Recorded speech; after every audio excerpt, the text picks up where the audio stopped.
For more on this story, I want to bring in James Mercanti. He is the president of the New York Board of Pilot Commissioners. This is a state agency responsible for licensing and regulating boat pilots. He's also a maritime attorney. Thank you for being with us, James. Good morning, Chanel. Nice to be here. So we can now report, James, the ship lost propulsion before the bridge collapsed. Talk to us about what that really means and how a pilot might be trained to react to something like that. Well, what's going to depend is if, when you say loss of propulsion, whether it lost steering and power. If it lost steering and power, then basically it's a dead ship just being carried by the current or its own momentum.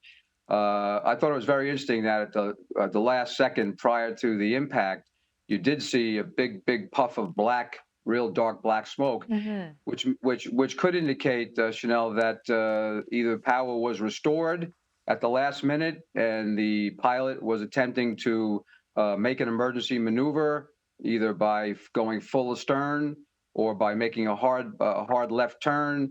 So that's going to be very interesting to determine whether or not they lost power and steering, and whether or not it was restored, because we see a lot of loss of propulsions here in New York Harbor, and the crew is usually fighting feverishly in the engine room to restore that power, because without that propulsion, you're basically you're just trying to maintain bare steerage way, and in a narrow channel like this, where you could run aground on one side, hit a bridge on the other side, your options are very limited.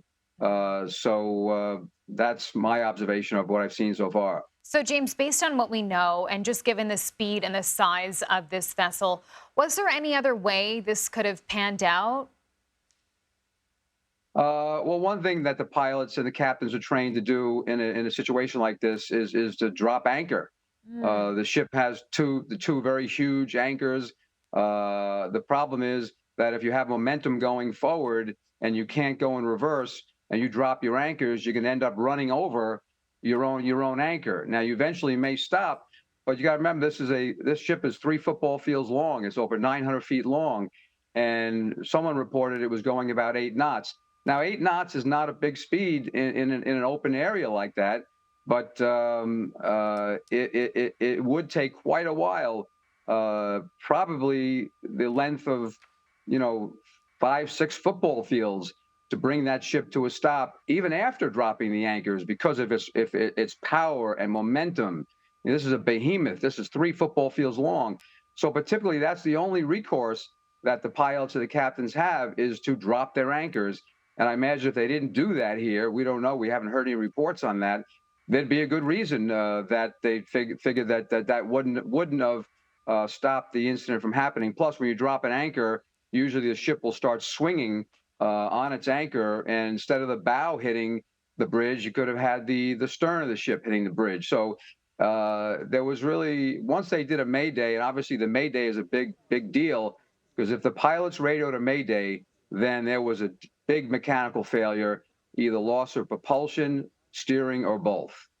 And James, I don't know if we have the answer to this question, but I'll ask it anyway. Just given where we saw the ship had that moment where the lights were flickering, and then where we saw that it actually hit the column and the bridge came down, in your assessment and in your experience, would there have been time to put that anchor down?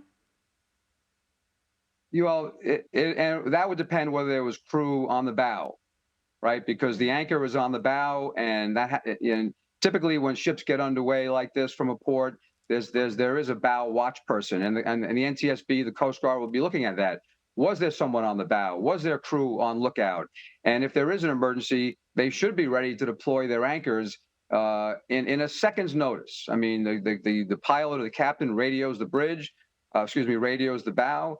The crew member on the bow has his radio. They say drop anchor, and they would drop anchor. So that's going to be interesting to see if that was looked at. And it's also should be noted that these ships have the functional equivalent of a black box. And I haven't heard anyone talk about that yet, but all these ships, these modern day ships, have what they call a VDR, voyage data recorder. So everything that went on in that bridge, verbally, is recorded. And that, of course, will be studied very, very carefully. So they'll have to determine, well, when in the voyage, for example, did the ship experience a malfunction, whether it was power or steering? And that'll be determined because the voyage data recorder has a time on it. So it'll be second by second by second.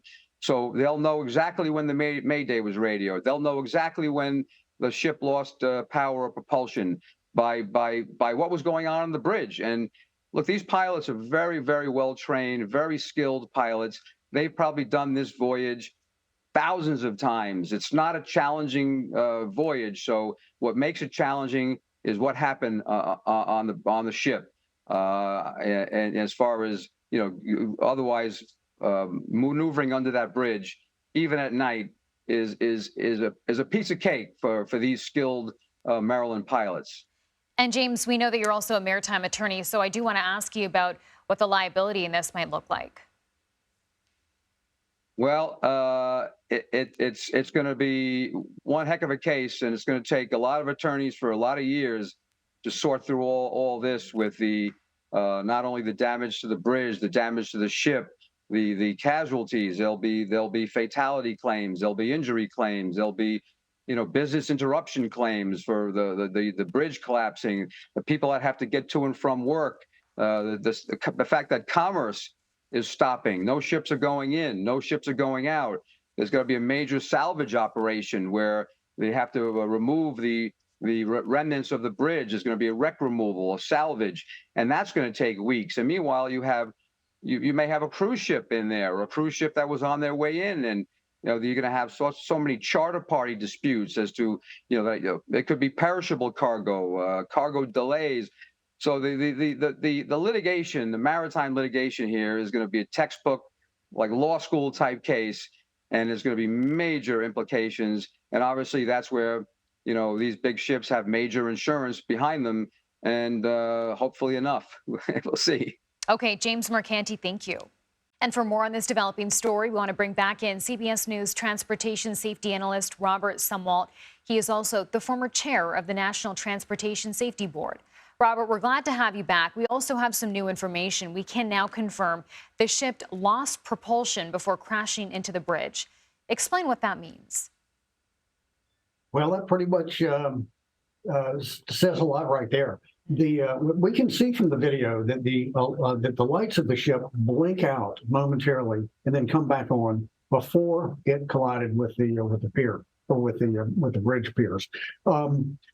The steering system on a ship like this is hydraulically powered, and so when you lose electrical power, you're going to lose the hydraulics. Of course, the rudder is hydraulically powered, so if they lost steering, if they lost power, the ship really cannot be steered. So this explains a lot right there.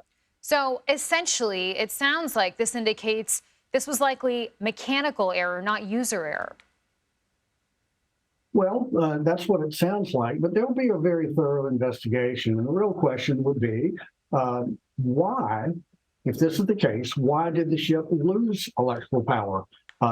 So why did that happen? That's not supposed to happen. So was there a human error involved in that?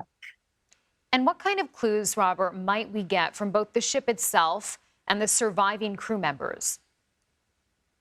We got a lot of clues. Certainly with the surviving crew, they're going to be able to give their firsthand account of it. There's a voyage data recorder, which records a lot of parameters of the ship, like the rudder angle and the propulsion of the ship. We'll have the voyage data recorder also records audio, just like it would a cockpit voice recorder on a jetliner. So there'll be a lot of firsthand account of what happened here and what the crew was experiencing. And Robert, we've been showing our viewers this really dramatic video all morning. You see this massive bridge coming down in just a matter of seconds. So I have to ask you about, the question of infrastructure here. Should a bridge like this have been capable of withstanding a strike like that? Well, I think when you're talking about a ship that has as much mass as this ship does, it would be physically impossible to keep it from to design a bridge so that it can withstand that sort of a hit. So, Robert, which agency now is going to be leading the investigation into the official cause? What are the next steps here? So it will be the investigation will be conducted by both the NTSB and the Coast Guard. Which of those will lead? That's up to them to decide. If I had to guess right now, I would say that I suspect the NTSB will be the lead agency with the Coast Guard helping the NTSB. Okay, Robert Sumwalt, thanks so much for your time and your perspective. We appreciate this. We have some information from our CBS News data team, and it shows the latest federal inspection of the Key Bridge. It scored a 6 out of 9, which is considered fair. It had been in fair condition since 2008. One of the concerns, and this is from an inspection in May 2022, was that the reinforced concrete column, one of those piers that the Dolly, the ship, hit today, that it was downgraded from a health index of 77.8 to 64.9. That's in a May 2022 inspection. A lot of people have questioned just how the bridge could collapse so fast. Again, the bridge passed inspection, but it's just worth noting that there was a bit of concern with the reinforced concrete column and that the bridge was considered in fair condition by federal inspectors, with the Department of Transportation rated 6 out of 9 overall. So that is one of those things that investigators are going to be considering as they continue to look into how the bridge collapsed, continue to look into the cause of this, and of course, as the mayor has said, those search and rescue efforts are the priority right now. But it's just some food for thought here as we continue to look into every angle of this. And just to give you another look at what's going on behind me, not much has changed. We hear the helicopters in the air. We are awaiting an update from local officials as to whether they've been able to get anyone else out of the water and whether they've been able to determine anything else about the cause of this tragedy that happened here around 1:30 this morning. For more on this developing story, we want to bring in Kevin Cartwright, the Chief Public Information Officer for Baltimore Fire. Kevin, I know you're a very busy person today. Thanks for making time to speak with us. Now, we understand crews are searching from the air and the water this hour. Walk us through what's happening on the ground, the rescue efforts underway right now. Yes, we do have our dive and rescue teams deployed.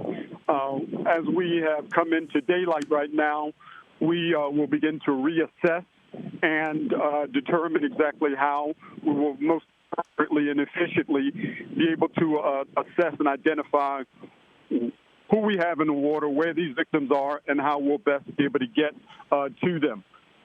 We will be utilizing sonar equipment as well as infrared equipment to be able to identify where are.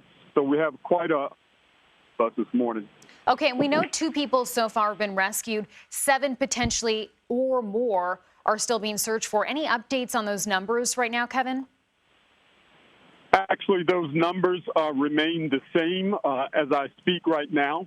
And again, the fact that we have daylight right now will better aid us in our ability to be successful, hopefully, and being able to identify and locate where these victims are.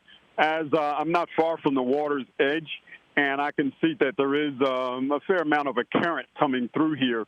So the fact that this tide's coming through could certainly take those individuals' bodies away from where they initially may have gone into the water. So we have a few challenges ahead of us, but we have our dive rescue team members who are the most experienced and efficient and performing these types of tasks. So we're going to be relying heavily on them and their expertise. And, you know, Kevin, these images obviously just so dramatic. The devastation is so widespread. I'm wondering whether there are any further structural concerns for folks who are there, part of the rescue team on the ground and in the water. Well, certainly we are operating cautiously with consideration that this bridge has collapsed. So there's only so close that we'll be able to get to these structures with consideration that, hey, this bridge has just come down and we want to alleviate and avoid any adverse operating conditions for our rescue team members.